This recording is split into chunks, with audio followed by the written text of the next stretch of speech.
दोस्तों, इस वीडियो में मैं आपको हिंदी का आंसर की बता दूंगा, जिससे कि आप अपना आंसर चेक कर लीजिए कि कितना सही और कितना गलत करके आप अपना एग्जाम में आए हैं।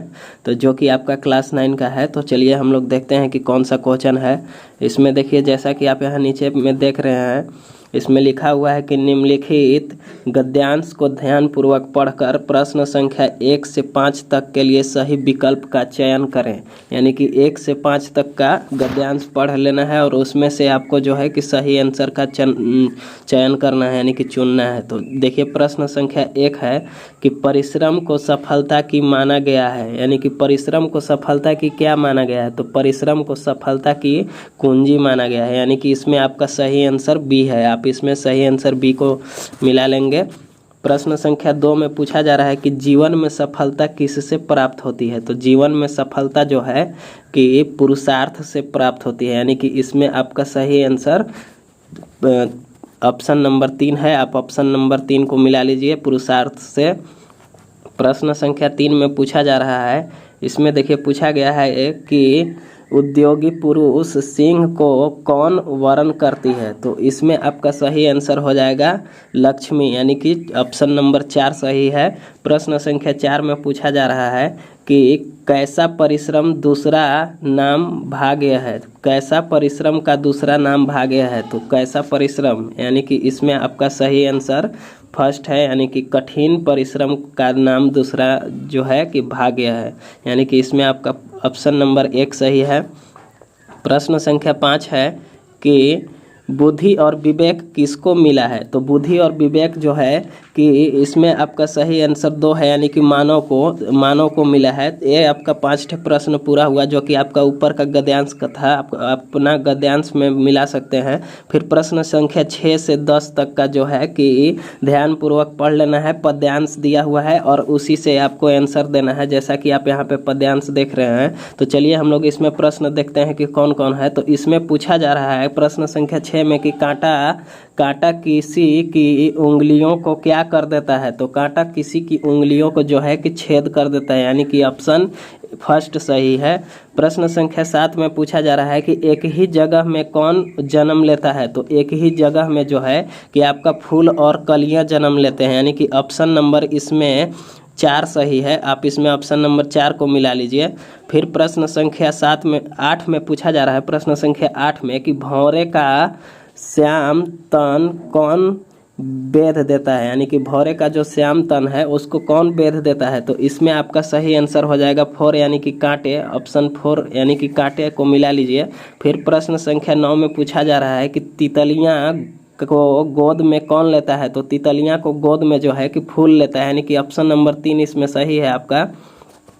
प्रश्न संख्या 10 में पूछा जा रहा है कि सबकी आंख में कौन खटकता है? तो सबकी आंख में जो है कि आपका कांटे खटकता है, यानी कि ऑप्शन बी इसमें सही है। आप ऑप्शन बी को मिला लीजिए। प्रश्न संख्या 11 में पूछा जा रहा है कि सुपुत्र शब्द का उपसर्ग का प्रयोग हुआ है। सुपुत्र शब्द में जो है कि किस उपसर्ग का प्रयोग हुआ है? तो इसमें आपका सही आंसर हो जाएगा सु, यानी कि सुपुत्र, यानी कि सु, यानी कि फर्स्ट ऑप्शन सही है। प्रश्न संख्या 12 है कि अपनापन में किस प्रत्यय का प्रयोग हुआ है? तो इसमें आपका सही आंसर हो जाएगा पन, यानी कि पन का प्रयोग हुआ है। ऑप्शन नंबर 2 सही है। प्रश्न संख्या 13 में पूछा जा रहा है कि सूर्य का सही पर्यायवाची शब्द है? तो सूर्य का जो है कि सही पर्यायवाची शब्द दिनकर होता है, यानी कि ऑप्शन नंबर फर्स्ट सही है। इसमें आप ऑप्शन नंबर फर्स्ट को टिक कर लेंगे और मिला लेंगे। सभी प्रश्नों को मिलाते चलेंगे। और क्लास 9 के तैयारी करवा दिया था, जिसमें कि आपका एक प्रश्न है और प्रश्न का आंसर है। तो आंसर आप मिला लीजिए। इसको मिलाने के बाद क्या है कि मैं क्लास 10 का तैयारी करवाऊंगा, 10th का, जो कि 10th का जो है कि सभी सब्जेक्ट का अच्छी तरह से तैयारी करवाऊंगा और आप के लिए नोट का भी व्यवस्था कर दूंगा, जिससे कि आप अपना नोट बनाते चलेंगे।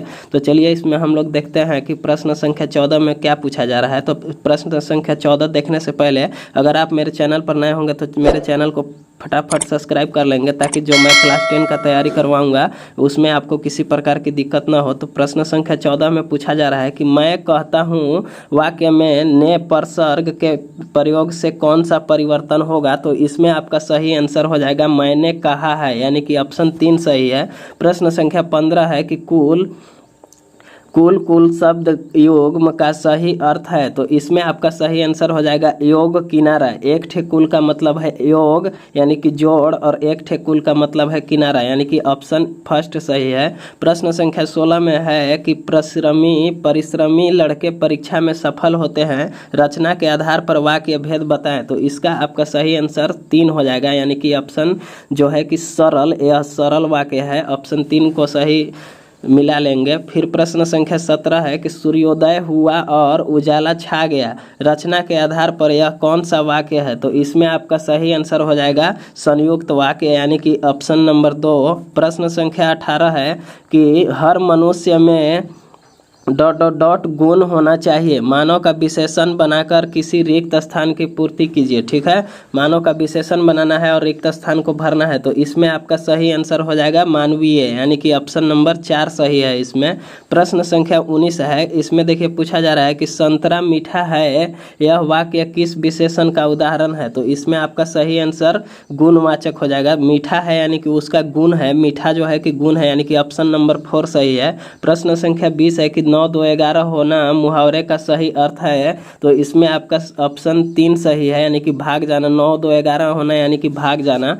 प्रश्न संख्या 21 है, इसमें देखिए 21 से लेकर के 25 जो है कि पद्यांश दिया हुआ है, इसको पढ़ करके आंसर देना है। जैसा कि आप यहाँ पे पद्यांश देख रहे हैं, तो चलिए देखते हैं कि प्रश्न संख्या 21 क्या है। प्रश्न संख्या 21 में कि प्रस्तुत पद्यांश के कवि कौन है। तो प्रस्तुत पद्यांश के जो कवि हैं वे आपका है कबीर दास, यानी कि ऑप्शन 3 सही है। प्रश्न संख्या 24 है कि मानसरोवर क्या है। तो मानसरोवर जो है कि आपका झील है, यानी कि ऑप्शन नंबर 4 सही है, झील। प्रश्न संख्या 23 है, इसमें पूछा जा रहा है कि मुक्ता फल का क्या अर्थ है। तो मुक्ता फल का अर्थ है आपका मोती, यानी कि ऑप्शन फर्स्ट सही है, मोती।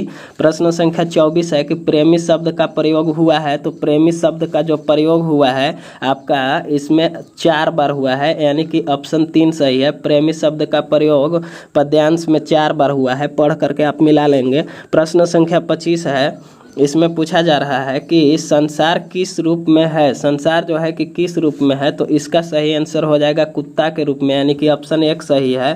प्रश्न संख्या 26 है, इसमें पूछा जा रहा है कि कबीर की रचना का प्रमाणिक संग्रह कौन है। तो इसमें आपका सही आंसर हो जाएगा बीजक, यानी कि ऑप्शन 3 सही है। प्रश्न संख्या 27 में पूछा जा रहा है, प्रश्न संख्या 27 में पूछा जा रहा है कि कबीर कैसा संत है। तो कबीर जो है कि सदगृहस्थ संत है, यानी कि ऑप्शन 2 सही है। इसमें आपका सही आंसर 2 है। प्रश्न संख्या 28 है, इसमें पूछा जा रहा है कि कबीरदास किस काल के कवि थे। कबीरदास जो है कि किस काल के कवि थे। तो इसका आपका सही आंसर हो जाएगा भक्ति काल के कवि थे, यानी कि ऑप्शन 2 सही है। आप इसमें ऑप्शन 2 को टिक कर लेंगे। प्रश्न संख्या 29 है कि सब श्वासों की श्वास में पंक्ति का क्या अर्थ है। तो इसमें आपका सही आंसर हो जाएगा ईश्वर का विश्वास कण कण में है, यानी कि ऑप्शन फर्स्ट सही है।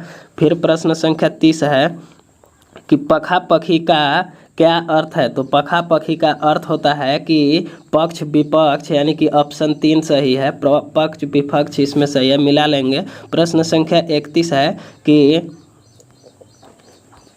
प्रस्तुत गद्यांश किस पाठ का है। जो गद्यांश है वह किस पाठ का है। तो 2 बैलों की कथा पाठ का है, यानी कि ऑप्शन नंबर 2 सही है। प्रश्न संख्या 32 में पूछा जा रहा है कि दोनों मित्र क्या थे। दोनों मित्र क्या थे। तो दोनों मित्र जो है कि बैल थे, यानी कि ऑप्शन फर्स्ट सही है। प्रश्न संख्या 33 में पूछा जा रहा है कि साबिका का क्या अर्थ है। तो साबिका का इसमें अर्थ है सरोकार, यानी कि ऑप्शन 3 सही है। प्रश्न संख्या 34 में पूछा जा रहा है कि दोनों मित्रों को कहाँ बंद कर दिया गया। तो दोनों मित्रों को जो है कि काजी हाउस में बंद कर दिया गया था, यानी कि ऑप्शन इसमें 4 सही है। ऑप्शन 4 इसमें मिला लेंगे। प्रश्न संख्या 35 है कि सारा दिन दोनों मित्र किधर टकटकी लगाए ताकते रहे। तो इसमें आपका सही आंसर हो जाएगा फाटक की ओर, यानी कि ऑप्शन फर्स्ट सही है। 35 का ऑप्शन फर्स्ट। प्रश्न संख्या 36 है कि तिब्बत में सबसे खतरे की जगह को क्या कहते हैं। तो तिब्बत में जो है कि सबसे खतरे की जगह को कहते हैं डांडे, यानी कि ऑप्शन 4 इसमें सही है, डांडे ऑप्शन 4 इसमें सही हो जाएगा। लहासा की ओर किस प्रकार का पाठ है, तो लहासा की ओर जो है आपका यात्रा वृत्तांत पाठ है, यानी कि यात्रा वृत्तांत ऑप्शन 3 सही है इसमें। प्रश्न संख्या 37 का ऑप्शन 3 मिला लेंगे। फिर प्रश्न संख्या 38 में पूछा जा रहा है कि लेखक के सहयात्री का नाम था, तो लेखक के सहयात्री का नाम था सुमति, यानी कि ऑप्शन 2 इसमें सही है, सुमति।